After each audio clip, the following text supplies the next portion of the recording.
আজকে আমরা দেখব কিভাবে ব্যাংকিং প্যানেল হতে কোনো ব্যাংক অ্যাকাউন্ট রিমুভ করতে হয়। ধরুন আমরা আজকে এই 7551 অ্যাকাউন্টটি আমরা ভুলবশত আপলোড করেছি। এখন আমরা এটাকে রিমুভ করব। প্রথমে আমি এই অ্যাকাউন্টটি ক্লিক করছি। আমি ফর রিভিউ প্যানেল হতে সবগুলো ট্রানজ্যাকশন এক্সক্লুডে নিয়ে ডিলিট করব। এখন আমি এক্সক্লুড থেকে ডিলিট করে ফেলছি। ট্রানজ্যাকশনগুলো আমাদের অ্যাকাউন্টের কোথাও নাই। এখন আমি এই অ্যাকাউন্টটিকে এই প্যানেল হতে রিমুভ করব। আমি এডিট করছি,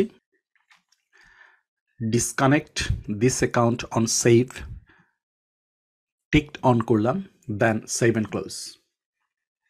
অ্যাকাউন্টটি এখন রিমুভ হয়ে গেছে ব্যাংকিং প্যানেল হতে।